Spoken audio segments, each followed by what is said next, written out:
Boa tarde, meus jovens. Como vocês estão? Espero que estejam todos bem.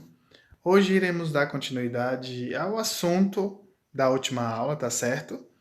Na verdade, iremos falar aqui um pouquinho sobre um assunto que não foi tão abordado em sala de aula.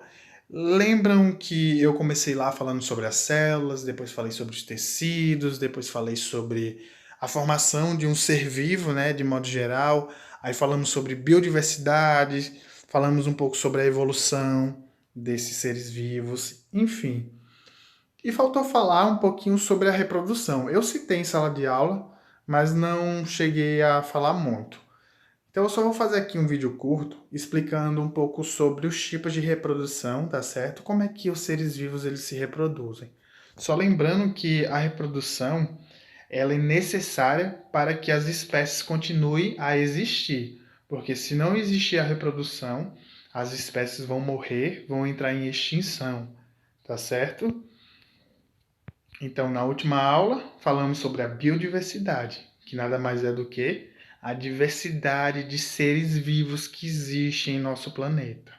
Nós falamos bastante sobre isso até. Mas vamos lá. Como é que os seres vivos eles se reproduzem? Vocês sabem? Olha, existem duas maneiras, que é a reprodução assexuada e a outra reprodução que é a reprodução sexuada.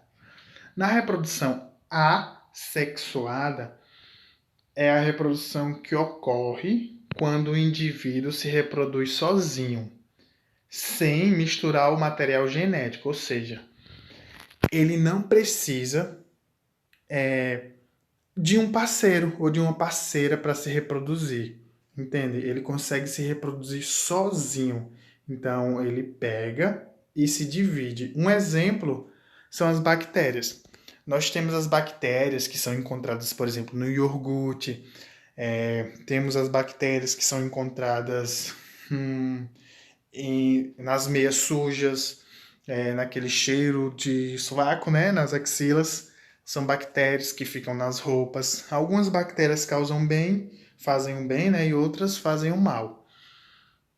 E como é que essas bactérias se reproduzem? De forma assexuada. Elas simplesmente se dividem. Então, uma bactéria acaba se dividindo, como vocês estão vendo aí no desenho.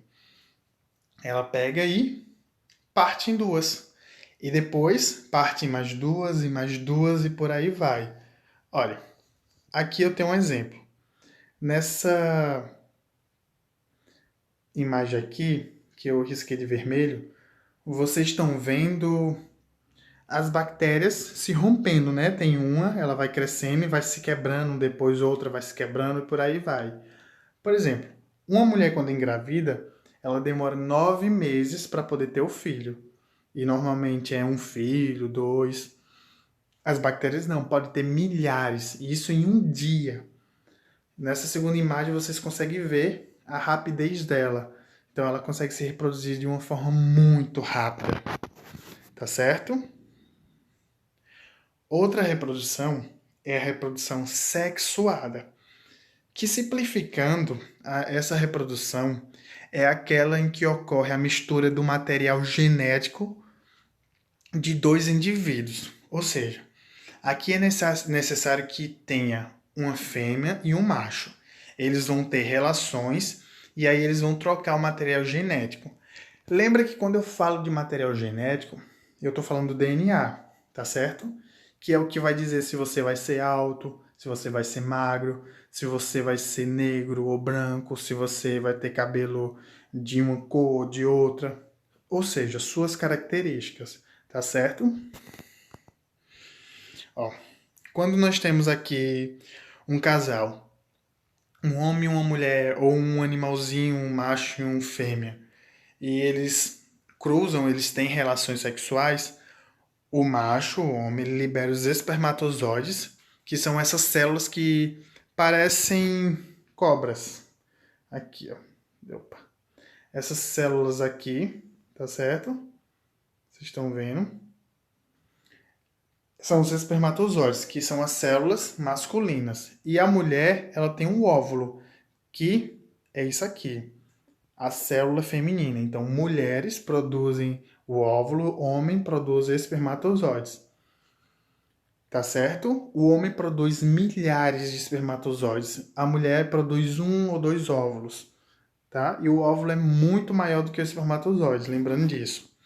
Então, como ocorre a reprodução? Como eu falei, quando ocorre a relação sexual, os espermatozoides, eles vão tentar entrar dentro do óvulo, só que apenas um vai conseguir. Ele libera uma substância, como vocês estão vendo aí, que é tipo um ácido. Não é um ácido não, mas vocês vão ver depois.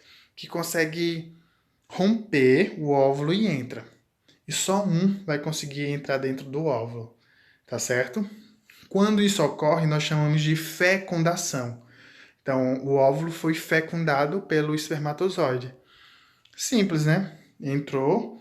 E daqui vai começar a formação do bebê, do filhote, tá? Então, ó, o espermatozoide entrou dentro do óvulo e deu origem a quem?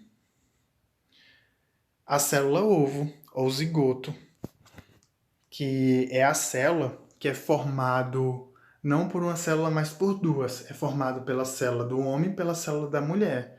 Então você vê que ele tem os dois materiais genéticos. Tem o material genético do homem e o material genético da mulher. Ou seja, ele tem as características do homem e da mulher. Simples. Então nessa primeira célula aqui, a menorzinha, vocês estão vendo aqui, de vermelho que eu estou pintando, você tem essa célula ovo. E com o passar do tempo ela vai começar a se multiplicar, vai se multiplicando dentro dessa estrutura, dessa bolinha aqui, e vai se transformar nessa daqui, que é a maior. E o que ocorre, posteriormente, ela vai dar origem a o embrião. E quem é o embrião? O embrião corresponde ao estágio inicial do desenvolvimento de um organismo. Ou seja, é o primeiro formato do bebê.